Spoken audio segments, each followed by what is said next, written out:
Oh, hello, everyone. Ready to get going? My name's David Carr. I'm a policy advisor here at the Wellcome Trust, and I'll only bore you for about 10 seconds, I promise.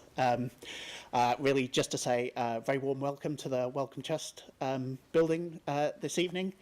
As you probably all know, the Wellcome Trust is quite a passionate advocate of open access publishing, which we believe is sort of essential to ensure the maximum possible value is gained from the research that us and other funders support. However, we recognise fully that the move towards open access raises some uncertainties and challenges, and it's very important that these sort of issues are sort of discussed in a timely fashion. And I think the issue that we're going to discuss tonight is one of those key things that needs to be discussed and debated. So for that reason, we're delighted to be hosting this meeting, which the NUJ has put together. I'd like to congratulate the NUJ on putting together such an excellent panel, and I'm sure, like me, you're really looking forward to the discussion. So I am, without further ado, I'm going to hand over to Michelle, who's going to say a word of welcome from the NUJ's perspective.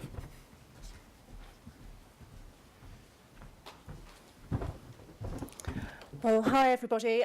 First of all, I wanted to say a really big thank you to David and to the Wellcome Trust for their generous help, advice and hospitality. It's meant a great deal to all of us at the NUJ. And I'd also like to just start by saying a big thank you as well to those who've organised tonight and made sure that we're all here, and special thanks to Pete Rebell, to Fiona Swarbrick, who's over there, and Sue Kelly, who's amongst our midst. They've organised this evening, and it's great to see you all. So it's a great pleasure for me to welcome you all to this clearly very popular event.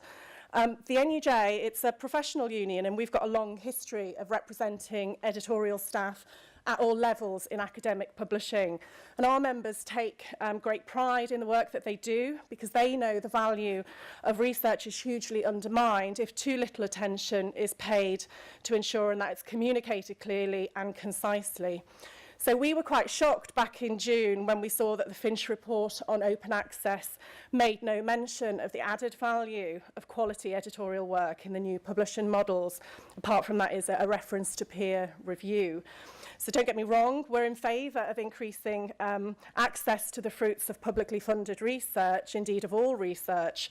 And the more people who read the results of editorial effort, the happier editorial staff are. Nor do we think that open access will inevitably lower standards. Indeed, there's no reason why standards can't improve. But we have watched with concern over recent years as pressures to lower costs have impacted on editorial staff here based in Britain.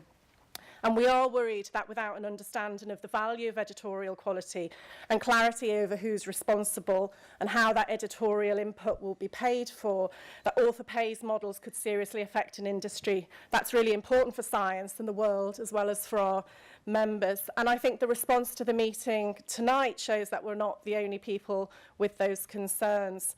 But that said, I and my colleagues from the NUJ aren't here to preach. We're here to listen to the discussion, both during the meeting and at the reception afterwards, to help us understand as well how we as a union can play our part in preserving and, if possible, enhancing an industry that's so important for science, for Britain and for the world, and as well as for NUJ members. So I look forward to a very interesting evening with our excellent panellists, and I hope you all enjoy the discussion.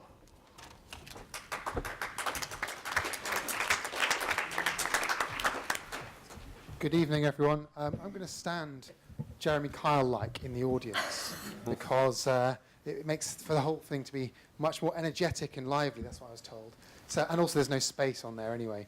So anyway, welcome to the evening. I'm not going to do any introductions from the panel. You've got a piece of paper in front of you which gives very detailed instructions and details, information about who everyone is on the panel. So I want to get straight to the questions. The format basically will be that I'll ask them questions for about 15, 20 minutes or so, and then it's over to you. We've got some people who've sent in questions already, so if you're here, I'm going to call you up and you can ask your question and direct it to whoever you want. The whole format is very question time-like, so we're not going to have long position statements. I've asked everyone to be as brief as possible, and they're going to obviously respond to each other as well. We want this to be as lively as possible, so do come in with responses if you find what they're saying is disagreeable or wonderful or whatever. Cheer if you need to. Let me start then with Pete Rebell, who is one of the organisers of this debate tonight. I'm going to ask you, Pete, what is the National Union of Journalists worried about? Don't you trust any of these publishers here to do the right thing by journalists? Oh, I don't think it's a question of whether I trust publishers or not. Generally speaking, publishers come at things from different points of view. I suppose what I don't trust is the ability of the world outside publishing to understand what we're doing and what goes on in learned publishing. Obviously, there are satisfied customers and unsatisfied customers, but I think by and large it's a black box to people, and I'm worried that if it turns out to be a black box that they're going to have to pay for themselves, they might not be so keen on paying for it.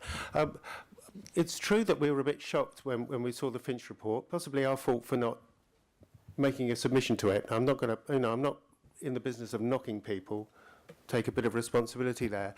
But when we put out our press release, I should say we got a tweet back from, tweets are public, aren't they? I can say who tweets are from. It's not from David Prosser, who's Executive Director of Research Libraries UK, which is a great organisation. They also did the secretariat for the Finch committee. And it was tweeted back to the NUJ, I read your press release, nothing in it appears to be about open access, all business model neutral concerns and not in Finch scope. Now obviously tweets are tight. You've got a copy of the press release in your pack, but I just find it astonishing. There's clearly completely different views about what the role of editorial quality is and how it might impact in the spread of open access, and so I suppose that's what it's about. We need to be clear among ourselves how important editorial quality is, what we do, the extent to which it is likely to change, and I think short-term and long-term are possibly two different things here, and whether we need to be mounting a bit of a campaign, all of us within the industry, to make it clear what we do and why we're important. Otherwise, I think the world might eventually turn around one day and say, well, hey, we don't really need publishers, do we, let alone editors. Okay, thanks, Peter. We'll come up and pick up on a lot of those things in the subsequent questions. Let me come to Matt Cockerill next. You set up Biomed Central a long time ago, a pioneer in the open access world. Do you think that in 10 years' time there will be any journals, scientific journals, that are not open access? And where's the role of publishers in that? I think the key thing about open access is that sharing the results, which are funded by research funders, is one of the central roles of journals, but it's only one of those roles. And what the last 10 years with Biomed Central's experience and others have found is that for the sort of research going on in biology and medicine, there are huge benefits to be able to take the results of that research and have them globally available. And so from the funder's perspective, open access makes a lot of sense for the output of research. But if you are a reader or a researcher or a student and you want to make sense of that research, then the journals, many journals serve a greater function. They also have commentary, review content, and other material. And the journals are also playing a role not just in putting that work into the scientific record, but also in filtering and selecting and identifying the best.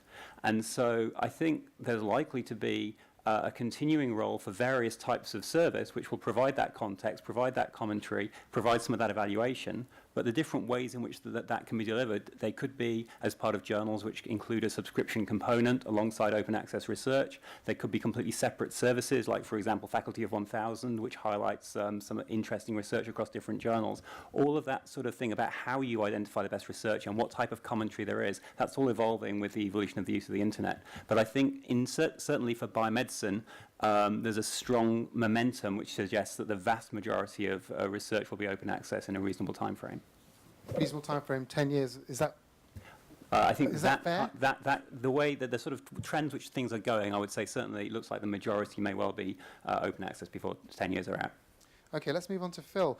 Phil, as editor-in-chief of Nature Publishing Group, you've got a lot of journals that have huge amounts of extra content outside the primary research, so reviews, news articles, of course, features, etc., commentary. Do you think that open access business models will threaten that content? No, I don't. There's an element of hope when I answer that question in that way. All the thinking we're doing about the business models separate out those where the added value justifies going behind a firewall, where everyone accepts, I think, that there is a case for them to be paid for. And the bigger threat there is just the usual arguments about print versus online and whether advertising values online as much as it does print and the revenue pressures from that. But we're very lucky because we are hybrid in the sense that the magazine and the back half content, as we call it, the research content, is paid for by a combination of libraries and personal subscriptions and advertising. So they do mutually support each other in our particular case. I would echo what other people have been saying about the way it may turn out.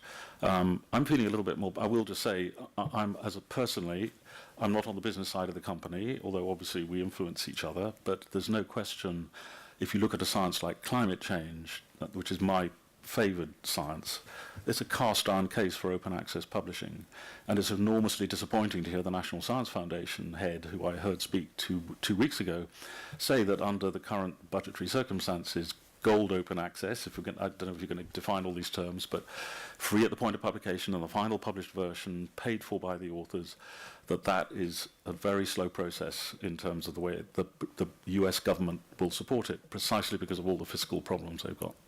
Do we need to define the various open access models for this audience? I think you probably know, don't you? Or is it worth doing that? Yes? Yeah? Why not? So who can do that on the panel really quickly? Phil, you seem to be talking, so why don't you go for it? I will give you my interpretation of these models. I mean, you can get into details about licensing, which others can do. But the gold is, as I said, the author pays. It's the final published version is made immediately free with all the bells and whistles that the publisher puts on it.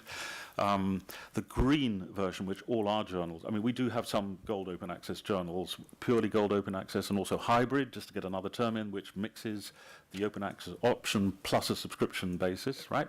And then there is a green model, which is that the author's final version of the manuscript, at least, is made free after an embargo delay, which in our case is 6 months. And that's nothing like as good as a gold open access, but it is green. And I was talking to a passionate advocate of a gold open access who said he hated publishing his papers in Nature, even though he loved to, because so many times they were behind a firewall, but at least we were green. So there you go. Can I just add, one other quite important model which exists is a model which, for example, both the BMJ and several Biomed Central journals operate, where all the research is open access, but there's a subscription layer of additional material. Yeah.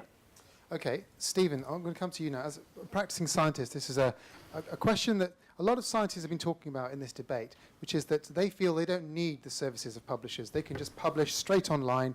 They do their own peer review themselves anyway. What's the point of having someone in the middle to make the costs go up? So all the idea of selection of papers, going around making sure that you publish things that's typesetting, all of these. How much do you guys care about editorial quality? Do you need it at all? Scientists only care about themselves and their careers. Editorial quality comes a poor second to that.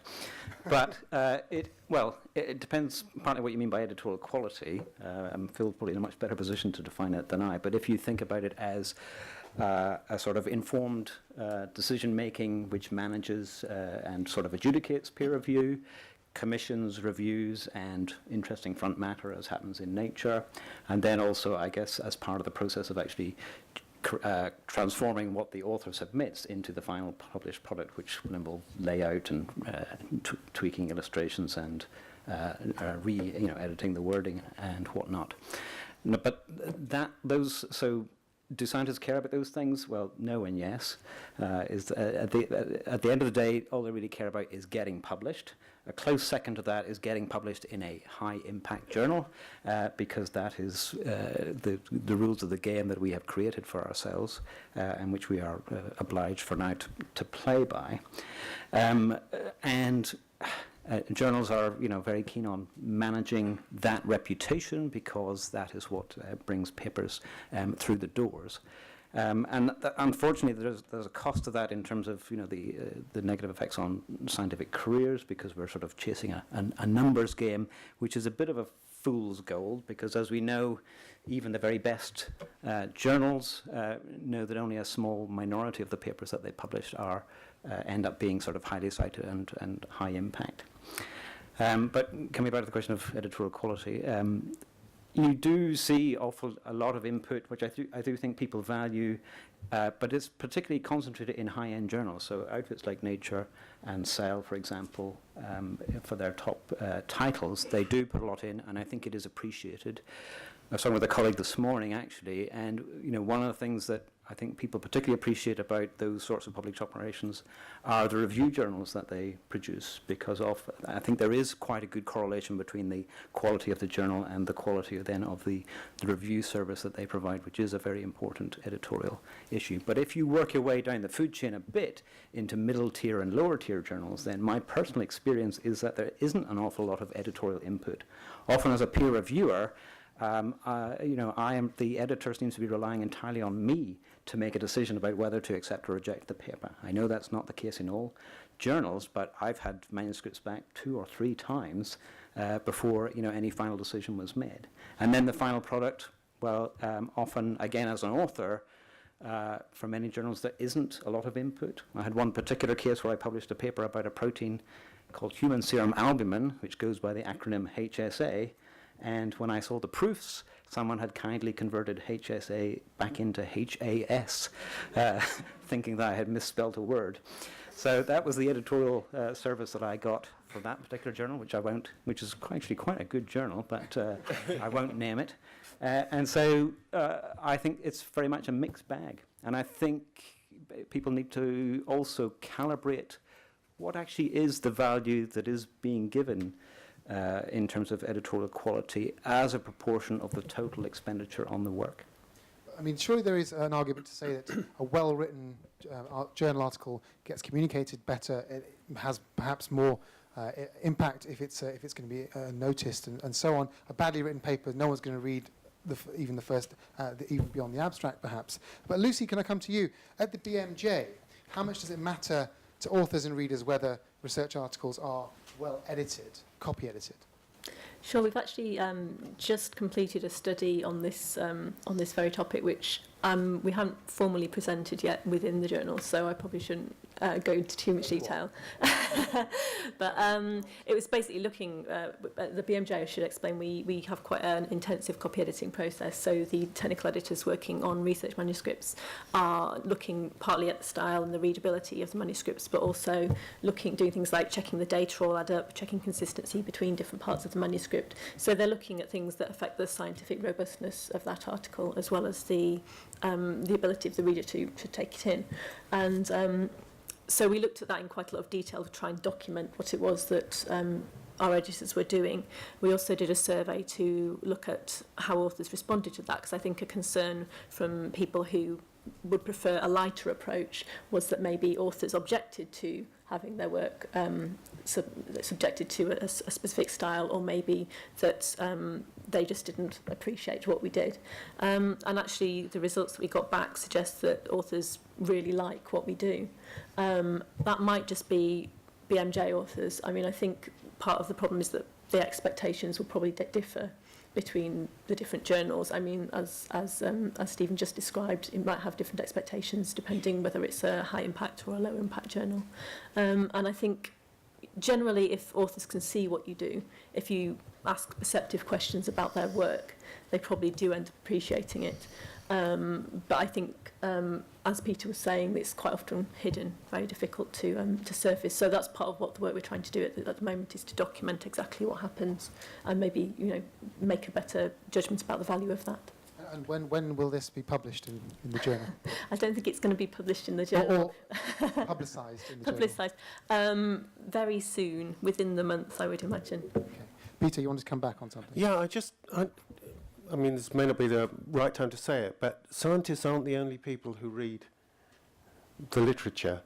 Gail Cardew from the Royal Institution, who was going to be here tonight and couldn't be, sent me an email yesterday, and she said, when she was looking at this issue, she discovered that 40% of the hits on the NIH's PubMed database, that's 22 million citations.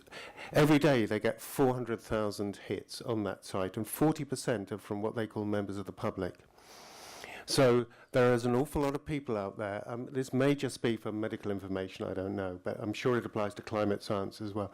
There are an awful lot of people seeking to access the literature who can be helped by good editing and clear sentences, for example.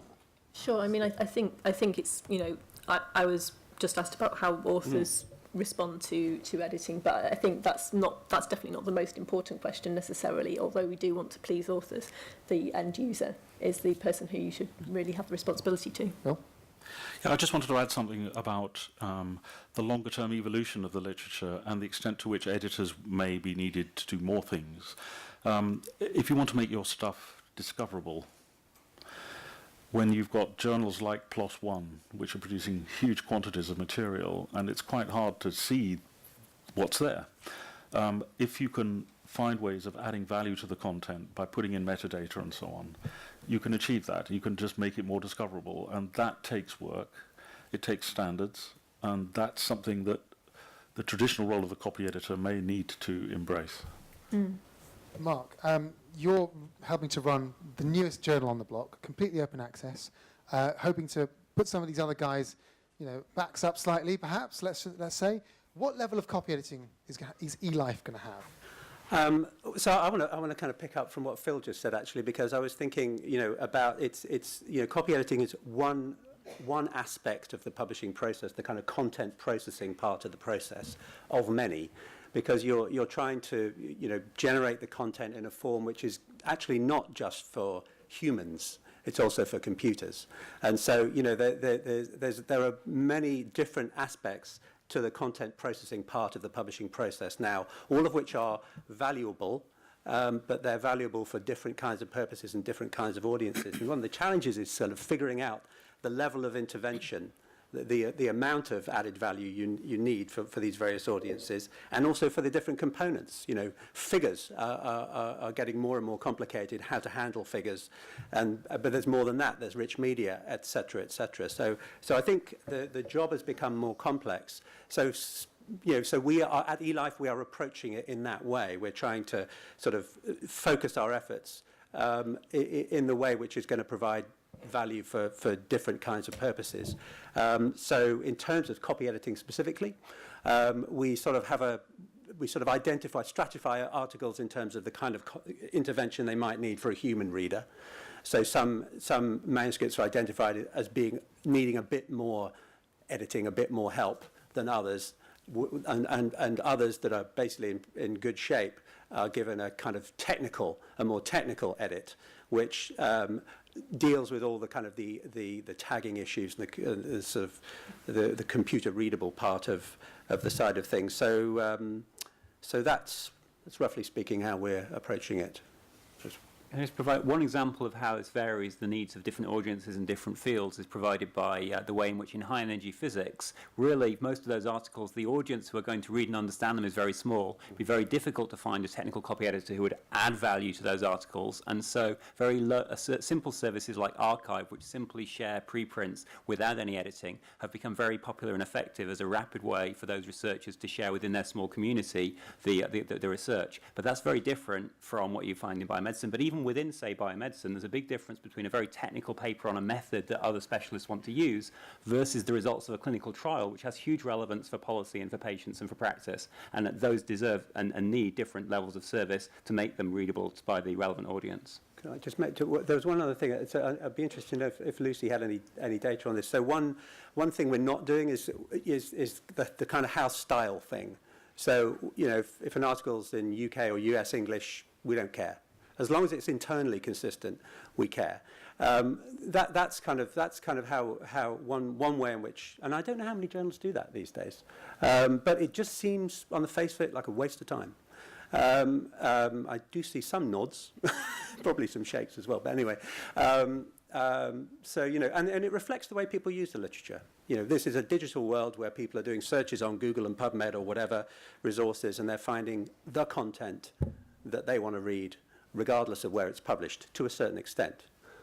So I think, there's reason to do it that way. Without trying to make a point for you, Mark, but you can talk about it. You also have on eLife, you have readable or fairly readable digests.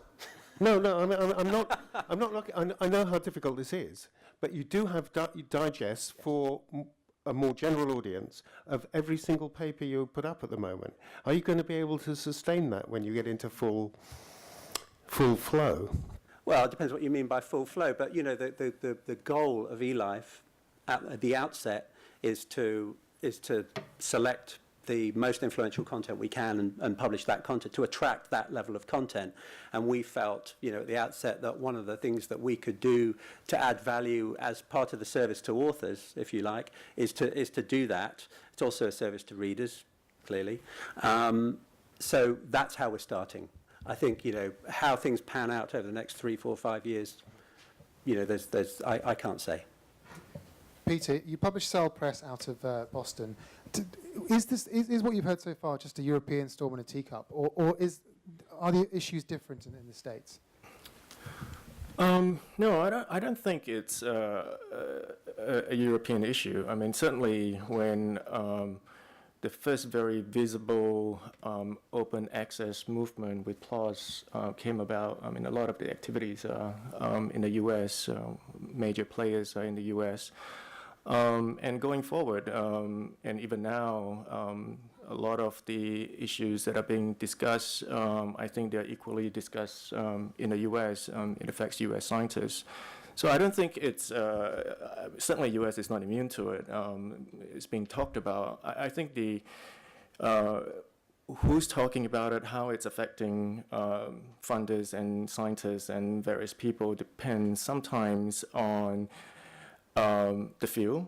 Certain areas are certainly more vocal and worried about it a lot more. And as Phil was saying, climate change, maybe climate science may be one that people are focusing on, genomics, maths and computational biology, maybe those sort of areas. I think it's, whatever that's being talked about here, certainly talked about there in terms of funding, in terms of librarian funding, funders, certainly very much discussed over in the US. So certainly not just a European issue. Yeah. Phil mentioned earlier that he was disappointed by the National Science Foundation and its sort of attitude to this. How about you? How did the funders there sort of take part in this debate? But here they've been very clear, the research councils have been very clear that research has to be made open access within 6 months or a year of the first publication. What's the situation in America, just to be clear about? So say that again. The situation before publicly funded research, at what point does it have to become open access? And just because Phil was saying earlier that he was a bit disappointed, I mean, Phil, maybe it's worth raising your issue again about the NSF, just so that we can get the call from Peter. I mean, what I can say is my understanding was that the US government was going to come out with a statement about openness, and that they've been hand-wavingly supportive of it. I think the more they've seen the financial problems, and there are going to be, I think, some very substantial cuts coming up ahead, they just simply can't imagine telling scientists that they're going to lose some of their funding for science in order to help open access. And there is an issue which I'm going to be a bit provocative about, I would say, and which is the support for open... So I repeat, I and certainly lots of colleagues in the Nature Publishing Group are in support of open access for all the reasons we've heard, machine reading stuff, making it all available. But actually scientists themselves may not only be ignorant of what we actually do in publishing, but actually they don't really care because they're getting this stuff. Now that's a hugely provocative statement because of course some of the most virulently supportive people for open access are scientists. But I would say they're a small minority of the community, and the scientists themselves are not where the pressure is going to come from. It is the funding agencies ultimately where the pressure will come from. So I had thought that there was quite a strong political or policy momentum for openness. And David Willits here has been a very strong advocate for it, partly based on his own experiences in plundering the literature for his own interests. And you just don't get that sense anymore in the States. I thought, at least that's my perception. Stephen, you're probably one of the minority that Phil was talking about. Your colleagues, do they care about this? Well, I don't think what Phil has said is controversial at all. I mean, I think it's provocative in that I agree with him that it needs to be said over and over. But yes, the vast majority of my colleagues, I think, are probably, they just live with the status quo. And it's partly, okay, the pressure doesn't come from scientists because, at the minute there is a vested interest in the career structure. If you want to, get on in life, if you want to get grants, then, you have to play the impact factor game. And everybody knows the rules of that, and so we just carry on. Okay, now it's a corrosive effect on the scientific enterprise, I think, and I'd like to see them done away with. And I see open access partly as a way around that, but I think the sort of globalization of open access will have to sort of go hand in hand with a transformation of the reward system within scientific research career structure. We have to sort of start disavowing impact factor. We're sitting in a building in the Wellcome Trust, and the Wellcome Trust has an open access policy, and built into that policy is a statement that when they're considering fellowship applications, grant applications, they will not look at the place where the research is published, they will look at the research. And so I would like to see it, much more effort placed on, what is actually in the research rather than worrying about the journals. But, Phil's absolutely right that, the pressure is coming from a minority within the scientific community. I applaud Willits for really sort of sticking this issue back on the centre of the agenda in the UK. It is disappointing in a way that there doesn't seem to be good international coordination going on this. I mean, I didn't know the developments in the States. At the minute, the NIH, which is the major biomedical funder, has an open access policy, but that's a green policy, and authors are required to deposit within 12 months. So it's not even as beefy as UK policies. Just a fact, not opinion. There's this thing called the Global Research Council, which is just a sort of loose agglomeration of funding agencies, but with enormous spending power between them. And they have annual meetings, like they started last year, and this year one of the themes of their annual meeting is open access. And I do think that can only be good if what you're after is that. But they may stand there beating their breasts, wishing they had more money for it, but they are talking about it.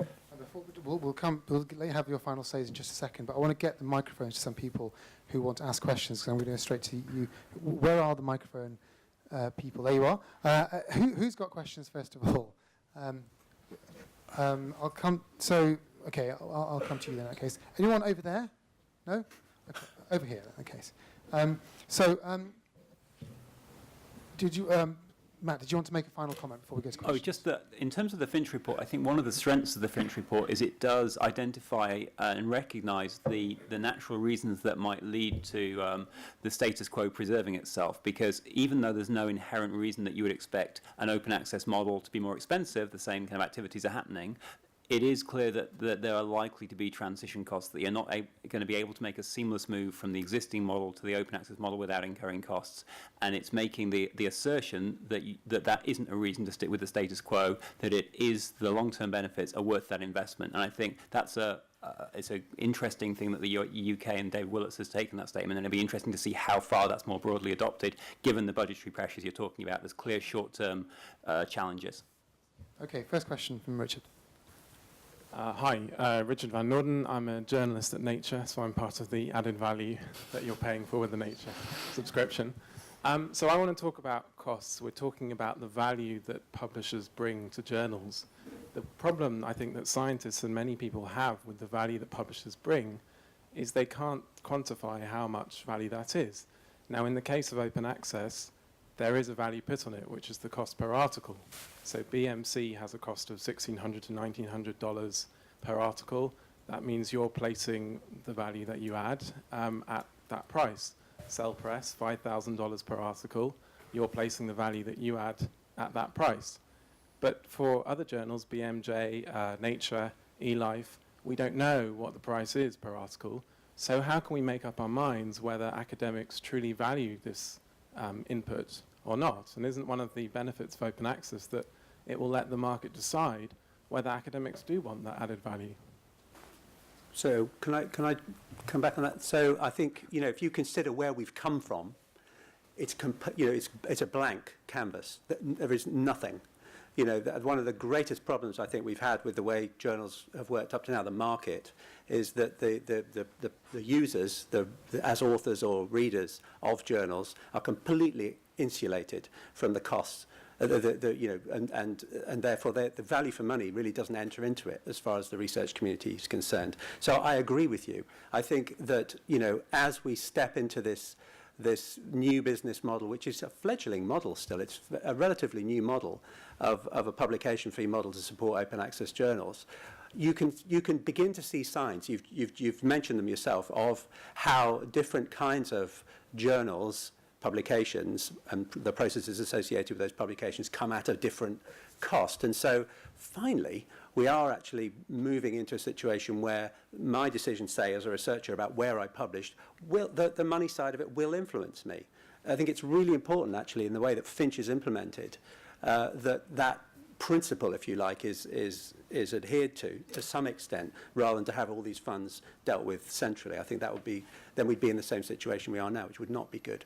So there are certainly anomalies, and I would say eLife is an anomaly right now because we're funded by 3 very prestigious funders who've indicated very clearly that they don't want publication fees to be part of the eLife picture for several years until the journal is established, particular to the specific things that we're trying to do at eLife.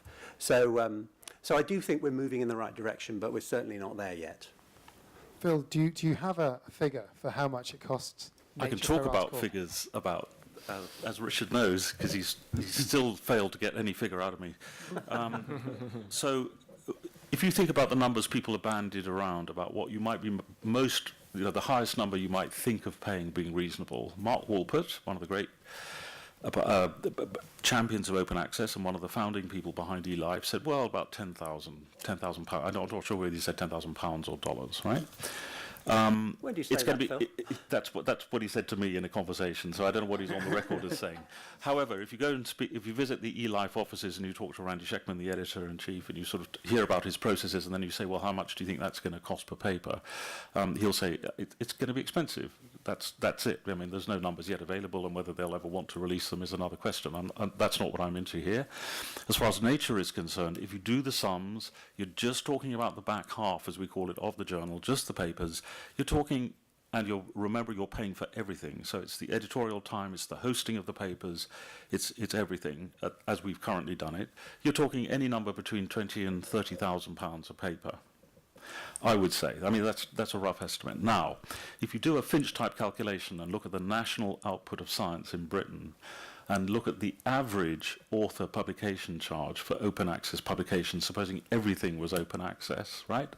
Then if only a small proportion of that literature goes into a high-impact journal charging that phenomenal amount of money in most people's view, nevertheless, the average is just going to go up a little bit because you're only talking about 1% to 2% of the literature.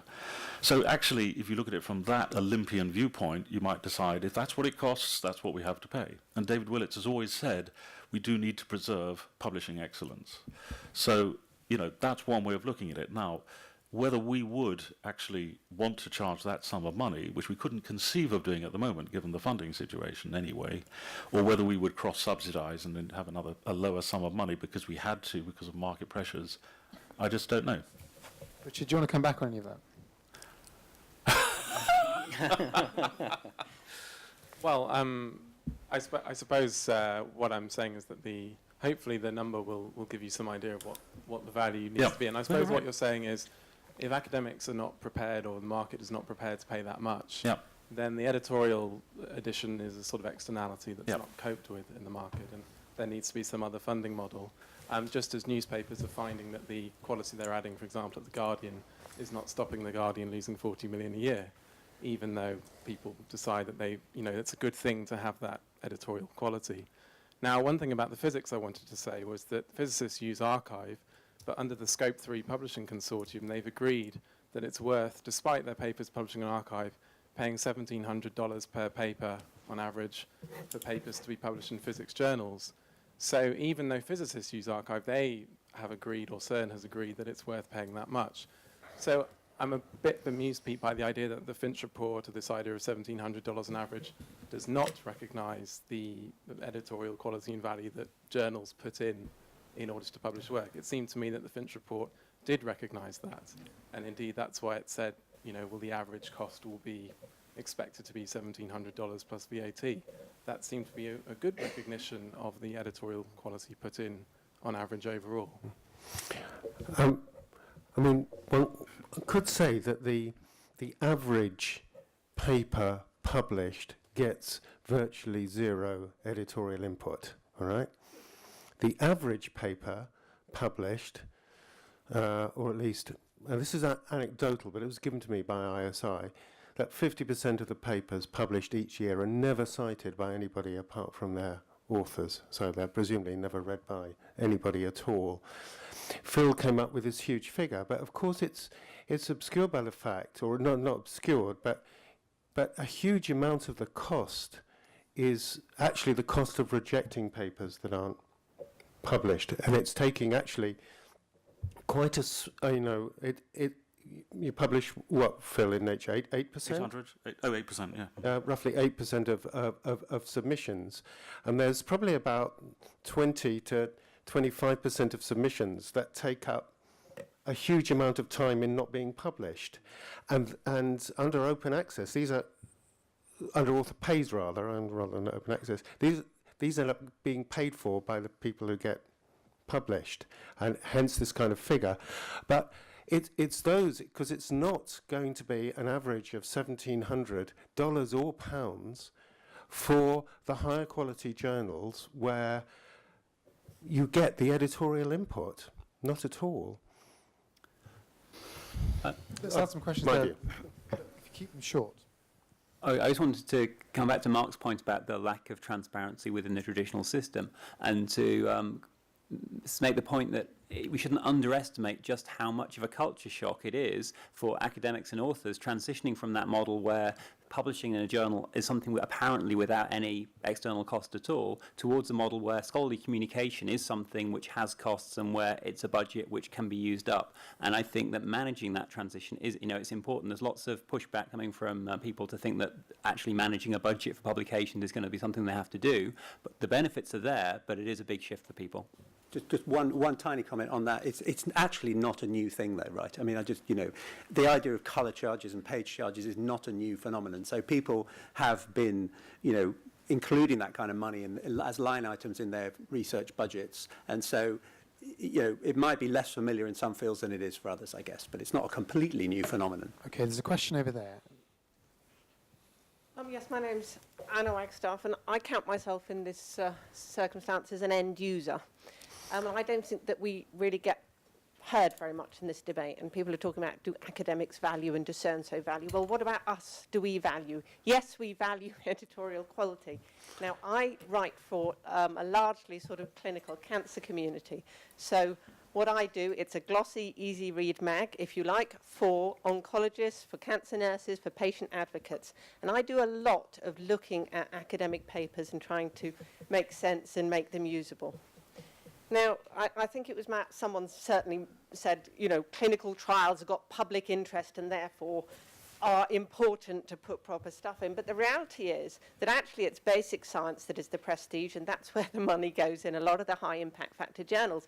Clinical journals tend to be the ones where people don't bother. They really do not bother. And I'd like just to point out what the cost of that is, because I'm somebody who cares very much about communicating and making use of this stuff.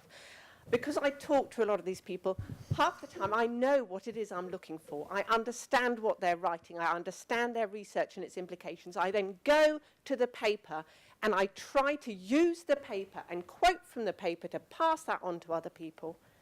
And so often I can't. And what sort of an indictment is that? And what sort of a waste of money? And I sit there fuming because I know these people have put their effort in. And I know that these people are funded with public money. And this research I know is important. And okay, I can write about it, but can I quote from that? It's not even, I would paraphrase if I had to, but when you come to those bits that are trying to come to the point and it is so garbled, you cannot, I'm looking, I'm trying, and I can't. That is how bad it is, and that is because these places, that either someone has turned HSA into HAS, or nobody has done anything at all. Usually, a lot of stuff, you know, is people interfering who don't care, don't understand, and don't really have this idea about that if they can't understand what they're reading, then how on earth can readers? It is frustrating. I don't feel that our voice is heard in this. How do you get away from this impact factor stuff? None of my people write for these high impact stuff. You know, they don't write for Cell. God bless Cell, but that's not where the clinical side is. And the stuff that matters to the public often is the clinical side. It doesn't count. And it's just not happening. It wasn't happening before. I would like open access to be a place where funders say, how far can we get this thing spread? How much can we actually get it out and used? And please believe me, everyone in here who works on the editorial side, God, it matters so much that what you come out with is usable, because so much of it, it's shocking how much so much of it is. And of course it's international, a lot of this stuff. So, you know, there's all sorts of added reasons why it becomes complex. It is important, and I would like, you know, Peter's right, people don't realise how important that work is, but it really is important. I realise it, but there's not many places like this where I can get up and rant because nobody listens. You know, so listen to the end user, because don't bother funding it if you can't think about what's going to happen and the impact at the end. Thank you for that. I think that no one on the panel would disagree with any of the sentiments. I mean, Lucy, you probably published most of the clinical research on this panel. Is it difficult to make the challenges that Anna was talking about? Yeah, I mean, it's something that we care very much about, and it's really nice to hear that people do value that at some point, because I guess it is, in some ways, you don't. I have worked in previous lives as an end user myself, and I know how important it is if you're trying to digest some work that's out there and give its message to somebody who's maybe not familiar with it. But it is becoming increasingly hard, I think, in general, to convey the value of that to maybe different areas within publishing, obviously, as costs become tighter. I don't know how necessary to make that voice more heard. I guess, like I mentioned with the study we're doing, it's trying to document that to some extent. But yeah, it sounds like it's very frustrating when people don't pay that much attention. I don't know if you would include the BMJ amongst those people or not. But there is a crucial point here, which is that if open access is going to be a thing in 10 years' time or whenever else, and there's going to be all this stuff out there, it doesn't make any difference if the stuff is unreadable to anyone, everyone apart from the actual authors themselves. Pete, did you want to comment? Well, I think that's an issue, really. I have always thought that the purpose of publishing articles is that people should read them. Actually, when it comes down to it, and you're working in this environment, a lot of editors end up thinking, or at least acting, as if what they are publishing to serve the authors. Now, which is obviously clearly wrong. Clearly, they should be providing some benefit for the author. But if it's the people who pay for it who matter. Has always been my thought. It's the punters. It's the paying customers. If they don't want to pay to read the stuff, it's not worth doing.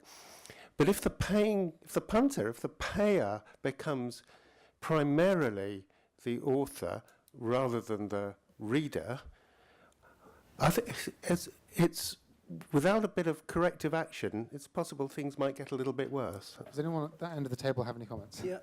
Oh, sorry, Steve. Well, I just really appreciate the comment that we had from the floor. I mean, one of the real positive things I see about open access is that it will create precisely the kind of pressure that we've just seen, which is that once people start realizing they can access it, they'll start to demand a bit more of the authors. And I think, I think it's true what, scientists don't write to be read. That's ridiculous. They write to be published so that they can, have yet another line on their CV. That's why many of them are writing. And if they're thinking about an audience, they're only thinking about people who work in the same area as them, because that's the only people they imagine are going to read that sort of stuff. So we do need to open up the accessibility. Now, that's a difficult problem because the literature has grown up serving a particular purpose, which is largely the exchange of scientific information between scientists. There is this larger purpose, which I absolutely agree is very important, But it's going to take a long time to train scientists to become better writers, although I think we should definitely start.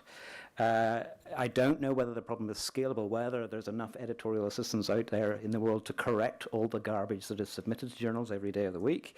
But of course, open access then means that papers are accessible to bloggers, and the rise of the scientific blogosphere will help in that process of digestion and dissemination. Peter, Mark, quick comments from you. So I agree that's critically important. I mean, we're talking about open access, and frequently when we talk about open access, we're talking about getting it to the public and so people can access it. But it's no good sort of like looking at these really technical publications and just throw it out to the public and say, hey, now you've got access to it, go ahead and try and digest it. So, but I mean, going back to how do we make these articles more readable, I'm not so sure whether we can get to a stage where however much quality, editorial quality you put in, that you get to a stage where someone who is not an expert in the field would be able to digest that. And many of you in the audience actually serve provide that service to take something that's really fundamental or that you understand the science, and then you provide the next layer of service to communicate that to the community. Now, that doesn't mean that just because the lay audience does not understand the science, then we keep this away from them. So fundamentally, I agree with this open access principle, get it out, it's funded by the public, and they should have access to it, but there needs to be another layer that helps the public understand that. Now, then you come back to sort of like, if we go open access and there's the quality issue and where do we cut corners and what don't we do if it is an open access, then I think the bottom line, to me, the common denominator is saving people time. So whatever we do that will carry on, that will persist, whatever effort that we put in, should ultimately be saving time. Now, whether that is sort of having an article well written so that you don't have to read the same paragraph 3 times to understand what it's talking about, which means you have contributed a service, you provided value there that now someone is saving time by being able to read it and understand it. Whether it is sort of a filtering process where someone is reading it and be able to extract information that's useful to them, that is saving time, because that's one thing we haven't invented, more time. So anything that we put in that's going to continue to, for the public, for funding agency to feel like they are willing to pay for it, is anything that ultimately leads to time saving for people to be able to extract information more easily. Okay, I think we've got Mark. Just a couple of quick points. One is that it's a really big problem, and it's even bigger than you characterise, right? Because there's all the people that don't even speak English, or don't speak English very well. So they probably, the people who don't speak English but not very well, certainly would be helped by better, presentation and so on. But I think there's an opportunity, because we're in a different medium, to think about the whole problem differently as well. In a completely open environment where the literature is completely open. I don't think it's actually realistic to expect every single one of those articles to be given the kind of treatment that we're talking about. It's just not, it just doesn't scale. But what does scale are the people that interact with that content. And I mean, depending on, if Pete's right that most of this content isn't being read anyway, well, but anyway, if there is the potential, I don't know how it will work exactly, but there is the potential to involve all of this mass of users in additional quality, adding quality to that content by annotating or asking questions or whatever actually on the content. As I say, it's just an idea, but I think these are some of the things that become possible in a fully open and digital environment. Both of you have mentioned this, Peter called it this layer on top of the journal. I mean, that costs money if it's going to be something of worth reading, right? I mean, if everyone can interact with it, how do you maintain quality? Yeah, well, we do it now, right? I mean, there is secondary content. We've talked a little bit about it. So it's sort of journal specific in some cases, but there's every reason to imagine, again, with a fully open layer of literature. So, one way to regard the literature is as a sort of as a resource, a kind of raw material. upon which other services can be built. And that's why it's so important that the licensing is right, that the licensing that imposes no restrictions on what you can do with that literature. And then, if people want to build services, some of which might be commercial services, on top of the literature, business models arise from that. Okay, I'd like to just take more questions from the audience. So I think otherwise we'll get stuck on this one point. There's one here, and we've got another one here. But is there anyone on that side of the room that wants to prepare themselves the question? No? Oh, there's one at the front. So you go first. Hi, my name is Sunny Baines. I'm from the briefing, and I also teach at Imperial College. I teach engineers how to write, which is not a fun job, I have to tell you. So I have a few perspectives on this. One is as a researcher. The problem with technical papers is you can't evaluate, you can't appreciate the technical quality if you can't access them. Now, for many years, I was a freelance science journalist, which meant that I didn't have access to all the literature as I do now, being at Imperial College, which is one of the reasons why I'm at Imperial College, because I now have access to almost everything. And so you come across these paywalls and you just say, okay, I can't look at that paper. I'm not going to spend $35 on the off chance that this paper might be relevant to the research I'm doing. I'll find something else.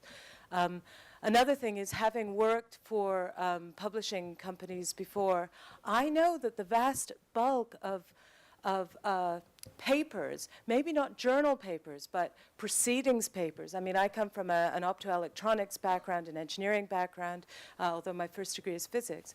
Vast bulk of that, it's camera-ready copy, man. We're not talking editing. We're barely talking about, they can't even give you specifications so that the line length is right, is readable. So, but then they're charging you $35 for the privilege of reading that, and they're putting a barrier in the way, if I'm a scientist, if I'm an engineer, putting a barrier in the way of my readers getting to my work. For what? For the fact that they've accepted my PDF and managed to put it online and now charging people for it. So I have concerns about that. The other thing I would say that we have not touched on is open access and this issue of how much we pay for stuff and how we pay for stuff. It is not a new phenomenon, and it is not specific to publishing, or to journal publishing, or to proceedings publishing. What are we doing in music? What are we doing with movies? What are we doing with software?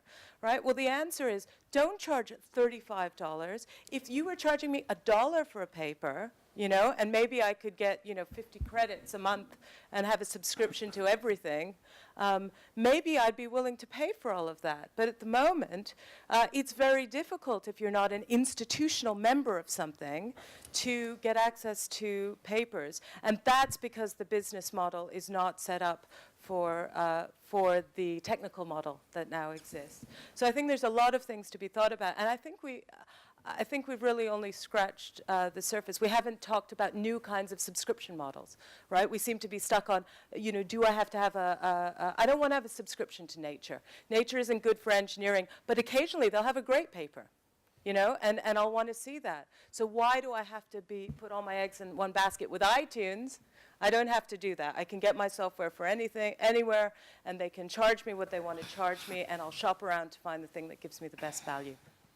Well, I don't know if you had a question in particular. I think all your points were made well. I mean, you're talking about business models. I mean, does anyone want to comment on business models particularly? Well, I was going to, relevant to that, the underlying question here was, one of the questions was about how the industry will change and what that will mean for journalism and for the funding of editorial content. And I think it's open access, full stop, to the underlying research is a huge enabler as a foundation for that. It's simply the basics of having access, not having to pay $30, and knowing you can quote, and knowing that your readers will, if they're interested, be able to dig deeper, being able to take figures, being able to take data. Those are big things. And also they create new aspects of the business model, new aspects of the roles that journalists and writers can play in terms of connecting interested parties with the underlying research. I mean, good examples at the moment, the Department of Health runs various sort of NHS-associated websites about what's in the papers and providing the context so you can understand what the research really says versus what the Daily Mail made of it.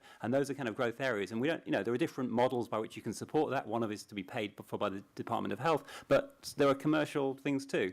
I think it's going to change, but there are lots of new opportunities once you know that the underlying research is open access. There's a question at the front here. We've touched on accessibility, and I wanted to ask a question that's relevant to science reporting. Whether it's a priority for you to build in a workflow so that to give scientists a chance to get second voice comment on papers coming up, and to work on articles ahead of publication of a paper. And whether it's a priority for journalists to still have that, so Alok could answer that, perhaps, if you wanted to. And I know for eLife, you're getting around that by getting rid of the Inglefinger rule. So why don't you start, Mark? Yeah. What is the Inglefinger rule, first of all? Well, the Inglefinger rule is to do with if the science is covered. Basically, scientists aren't allowed to talk to journalists, before the work is actually published in the journal. It's an attempt to, it was a rule developed at the New England Journal of Medicine, I think, right? And so, a lot of journals operate on an embargo policy. So, and there are good reasons for that. But, our view was, and it kind of goes back to the sort of, at the heart of what eLife is about, is we're trying to put science first, not the journal first. It's kind of, that's our sort of central underlying principle, if you like. So we don't want to get in the way of communication at any point during the process. That's our sort of principle. So, if a person has had a researcher has had an article accepted in the journal and they want to present it at a meeting, as a journalist in the audience who wants to talk to the researcher about that work and write about it, they can do that. That's kind of how this all started, because that very thing happened back in July or August last year. And so that's the way we've developed our approach, and it's somewhat experimental at this point. There aren't very many journals that have abandoned embargoed press releases, and the risk might be that because we're not giving everyone a heads up, privileged access to the content during which no other communication can take place, etc., that we might run the risk of not getting as much coverage. But so far the response from journalists has been pretty positive on the whole, not universally, but pretty positive on the whole. And the idea, really the idea was, we just don't want to get in the way of scientists talking about their work however they want, to whomever they want, whenever they want. So that's the way we operate, but it is different. The only reason, I think, it's fair to say, that we apply the embargo policy is to discourage authors deliberately going out to the press before the paper itself is available for the readers of the press to get hold of themselves if they want, and in order to allow journalists time to look at that paper. What we do is actually encourage people to use preprint servers. We put no restrictions on scientific communication at all.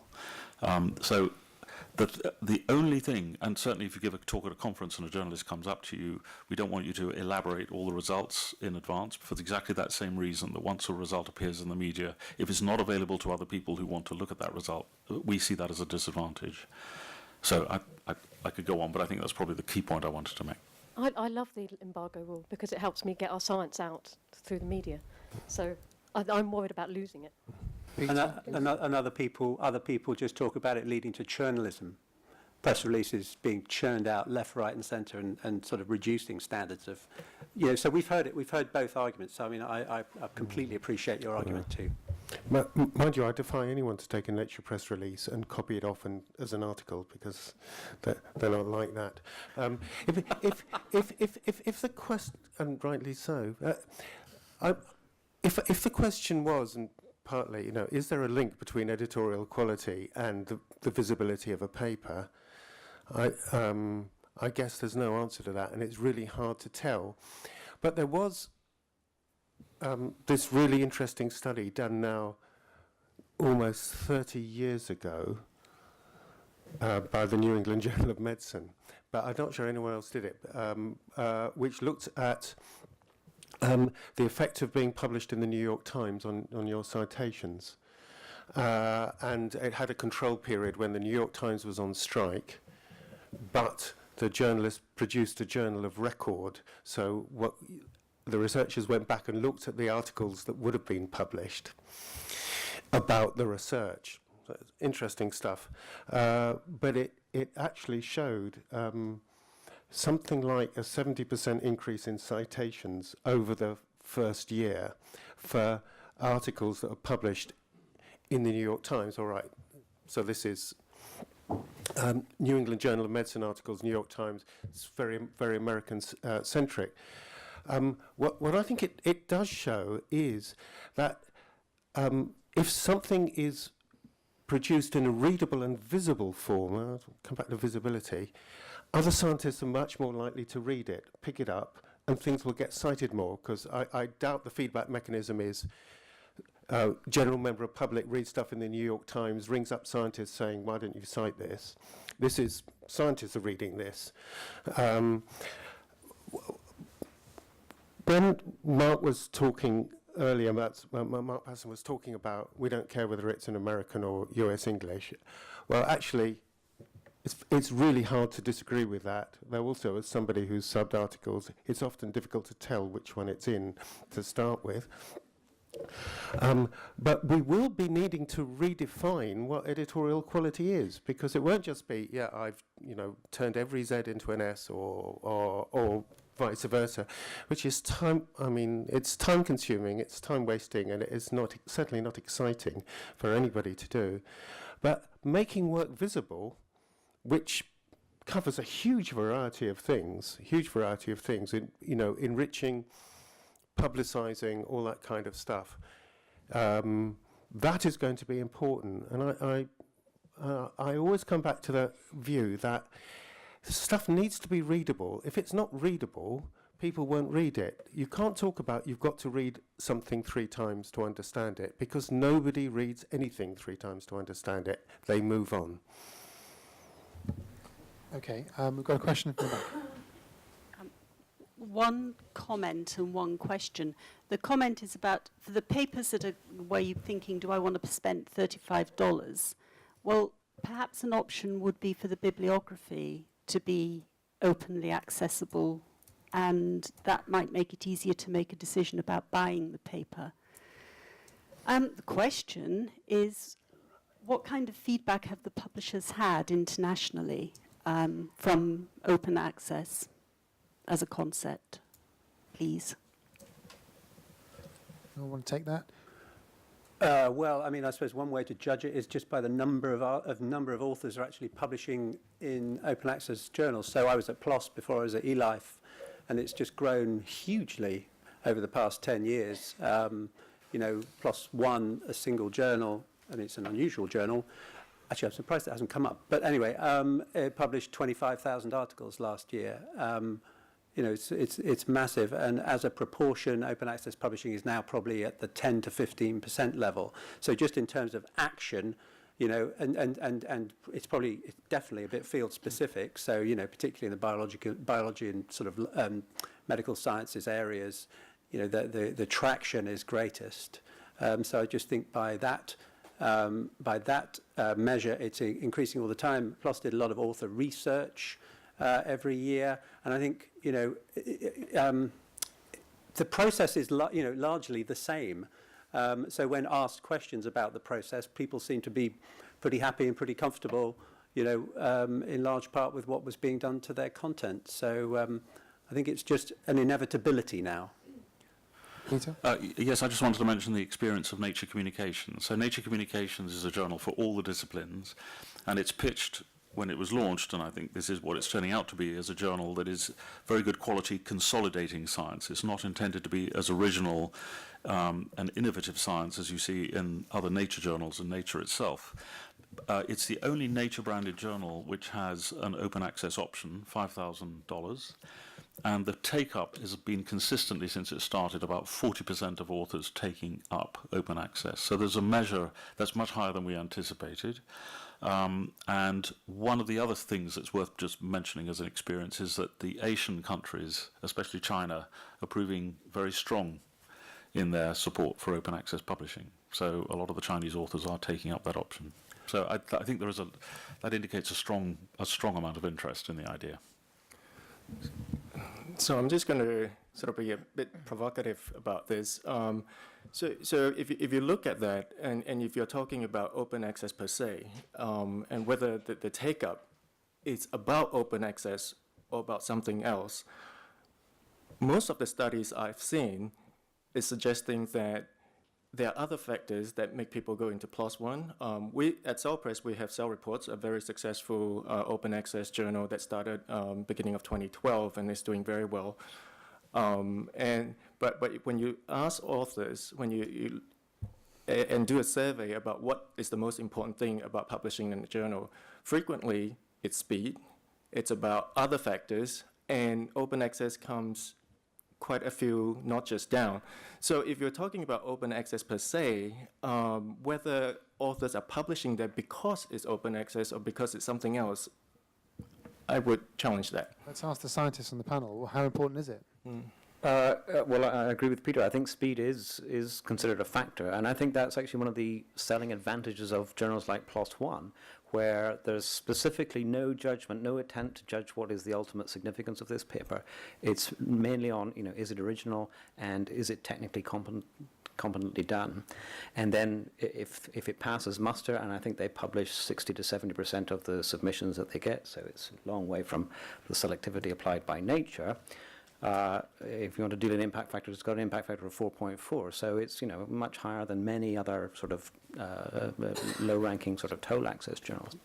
And I think that is important, and actually that's a hidden cost in a sense of toll access and this whole obsession with impact factors. I'm very sorry to come back to it again, but I've done it myself, climbing way up the greasy pole. You submit to Nature, you don't get in. You submit to Science, you don't get in. You try PNAS, you don't get in. You work your way down to Journal of Biological Chemistry. I think we ended up in at the end of the day. That was a particularly grievous case, but that meant a delay of 6 months, and that's 6 months in which the material isn't published. And so, again, another benefit of open access is that it places a focus on the duty of the scientific community to get the work out there speedily. And certainly, I would like to see funders mandate that. I mean, I'm very interested to hear what Phil said about Chinese authors or Asian authors, rather, paying the $5,000. Now, in part, they're not just paying for editorial quality. I think they're paying for the name Nature on the journal that they're publishing because, again, they're playing this this game. But is the funding for that coming from their grant support? Yes, to a degree, yeah.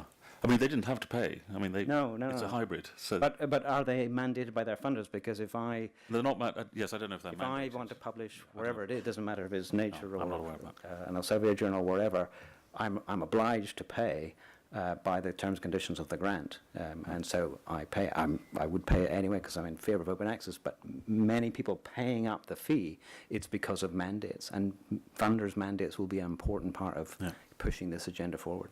Philip, did you want to add something as well? Well, Matt was first, so... Go ahead. I mean, Mark mentions a figure of 10 to 15% of articles now, but I think maybe a more dramatic example of how things have shifted is that if you look at where journals are being launched, whether by the big traditional publishers like Wiley or Elsevier, I mean, it's almost only Nature has a brand and an ability to be able to launch new subscription journals now, which work as subscription journals. All the other launches you're seeing really are open access journals, and also the switches. Journals are switching in quite large numbers from subscription to open access. You don't really see the reverse, so I think that's a kind of ratchet mechanism which is happening.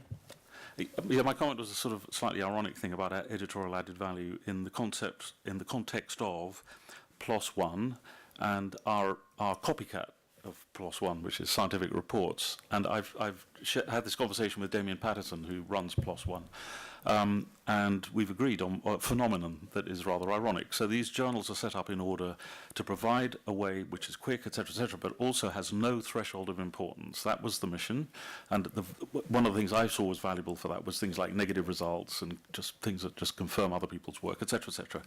And it turns out in both journals that these damn editorial boards want the papers to be interesting. So they keep applying this threshold and rejecting papers which the publishers want them to publish, right? Because they just, why be boring, right?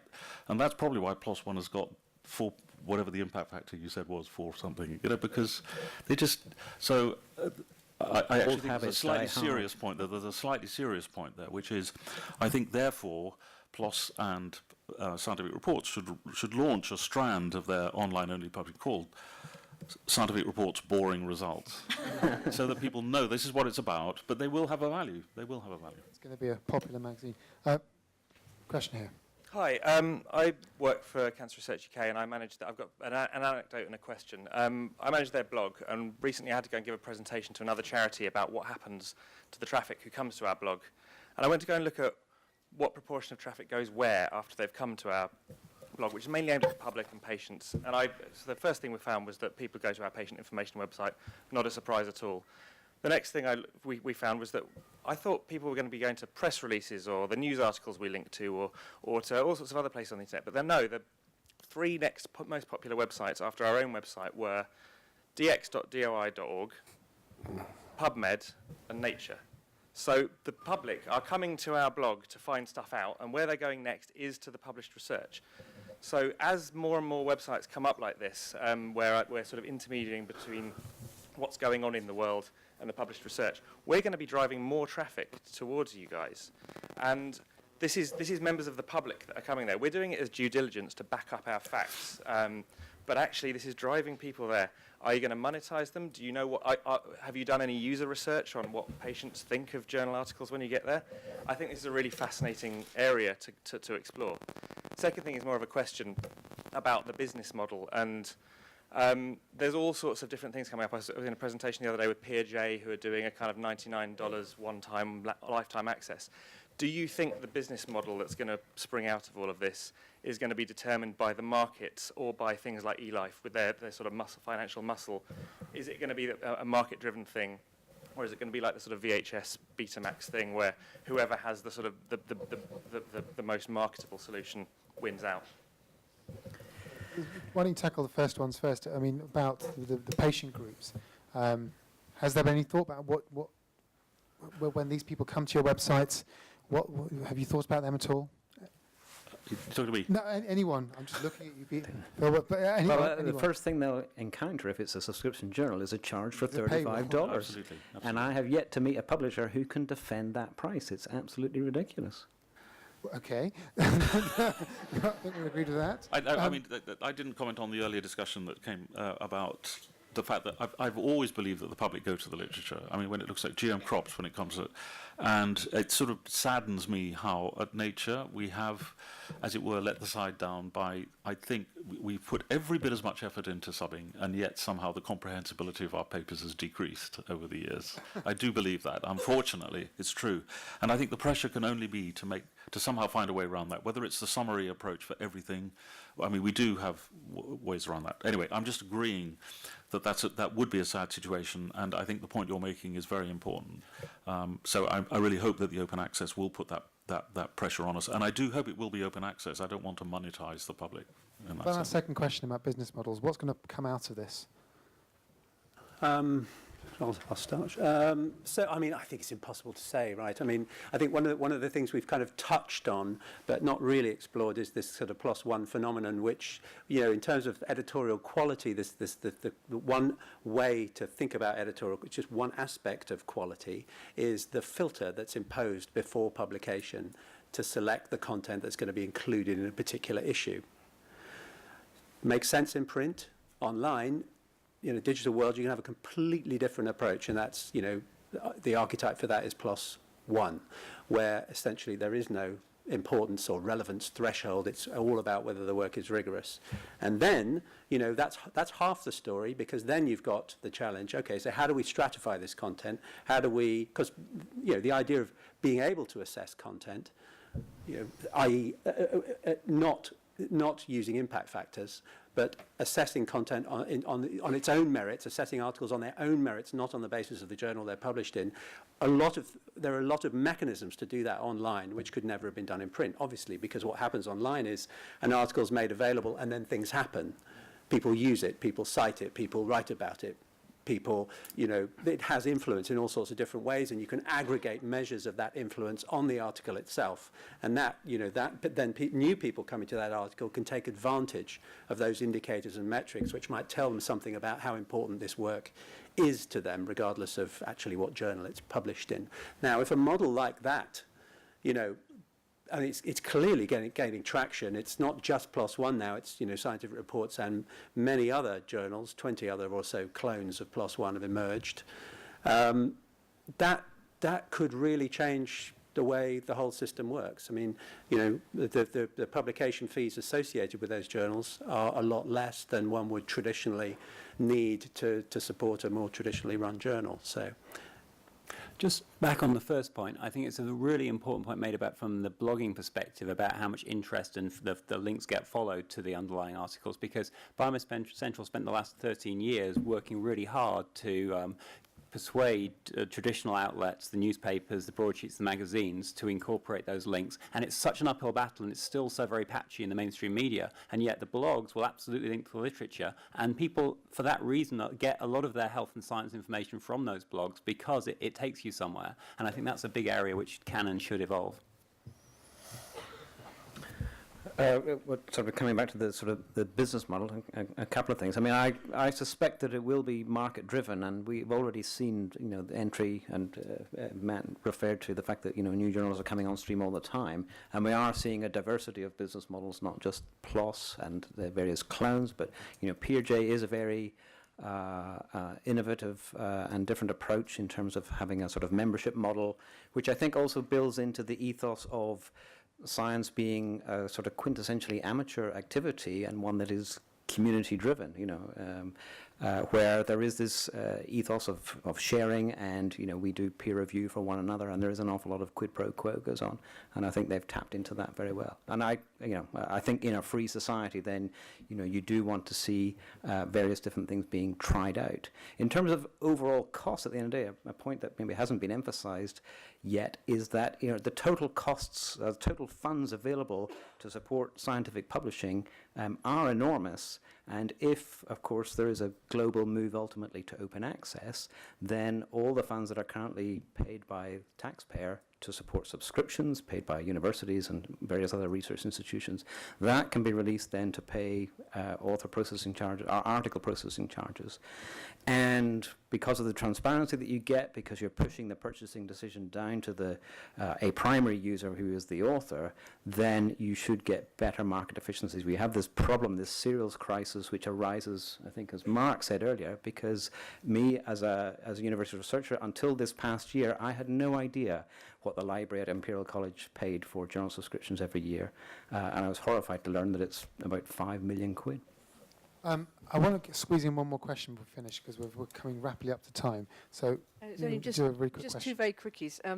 First of all, we haven't heard an awful lot about the public engagement with science. We hear a lot about that. That's a big deal. And if this is to really be serious, then I think the public really will be engaging with science. They want to engage with science, and that's what it will really be about. And given half a chance, people will, as you said, many of you said, get to the primary sources, which is stuff produced by some of you guys, and stuff, sort of secondary sources produced by others of us here together. One other last humorous thing, I don't know if any of you have seen something called 1000. If you key in 1000 into your mobile phones, whatever you've got right now, you'll find it's a fabulous attempt by people in America on a blog site to write up science and other difficult subjects in the 1,000 most commonly used words. You just have a look and see how hard it was and what glorious attempts it was to do it. Thank you very much. I think we're coming right to the end now. Maybe let's give each of the discussants a minute or so just to wind up. Maybe address one of the questions they haven't addressed before, or maybe make some final comments. Maybe starting with you, Peter, and we'll just go down the line, and then we'll wind up after that. I just think the discussion's thrown up a whole load of questions in my mind. I think the most important being, what do we mean by quality? The other thing that strikes me is when we talk about changes being market-driven, I do think it's a funny old market if the suppliers determine the market. So just leave it at that. I was... Sorry, could we move on to the next? Sure. Okay. I just think that all the pressures that we've heard talked about, they may be just emergent from the feedback you get from bloggers, and bloggers should express opinions about the quality of the literature that they are referring their readers to. Incidentally, I mean, all of those things are noted, at least in our publishing company. All the pressure you can put on the funders, especially indirectly or directly, to fund an open access approach would be hugely welcome to me. That's all I'm going to say. In terms of business models, costs, levels of service, I think often there's concern in the publishing industry that open access is kind of undermining things, shrinking things. Will there be a business in the future? I see it much more positively in that there's a huge amount of potential for there's lots of scientific results which are being found and which are not being effectively communicated. That causes problems with publication bias, not having the picture of negative results from trials. And I think you need to have a whole layer of multiple layers of different service, some of which are very cost effective, simple, cheap, get things into the literature, some of which more like Nature, very high added value. And if you have that right balance, you can communicate a lot more, and that will help build a richer scientific publishing industry.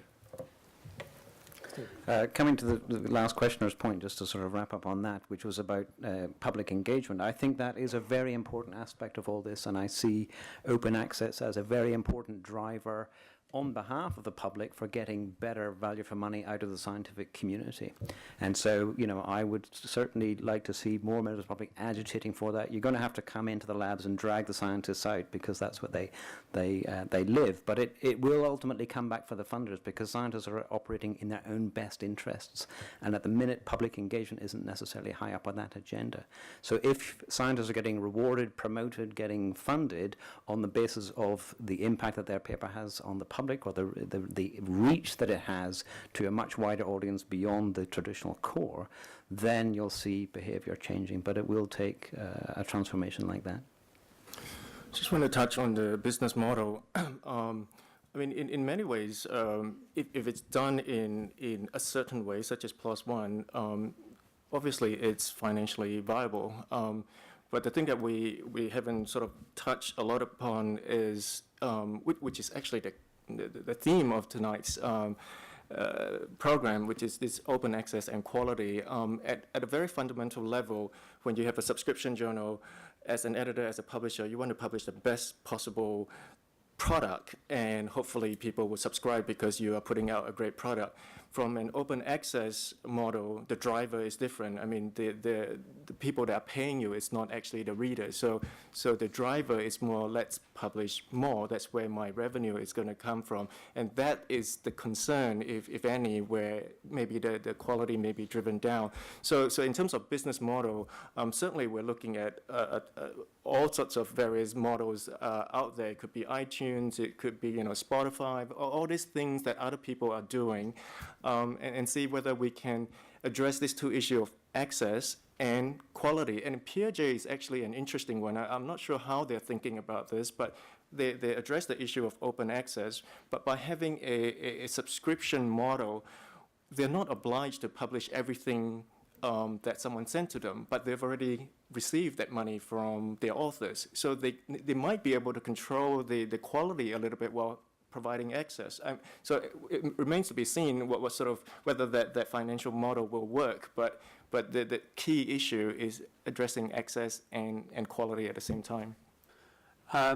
So I don't know, all I'd say I think is that open access, I see open access just one thing of a constellation of things that will happen as we move from a print-based system to a digital-based system. There's a lot of other stuff that we haven't talked about to do with metrics and so on, that all sorts of interesting initiatives, and that when you have a fully open literature, a fully open corpus of literature, there are all sorts of things that become possible in terms of services that can be built on top of that content to serve different purposes and to serve different audiences. And I think the future is just incredibly bright.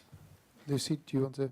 Hi, yes, sorry. I'd just like to say that I'm quite encouraged to hear from other members of the panel, especially Matt. My view echoed, which is that open access and quality aren't mutually exclusive things.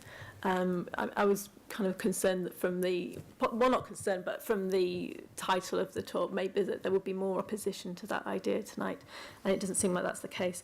I think as costs generally, not necessarily for open access reasons, but as costs generally become more of a pressure for publishers, there is pressure on to determine the value of quality, as Pete was saying, and Richard, your point about how having open access costs more visible will help to actually put a number on the value given by authors and ultimately readers is definitely worth considering.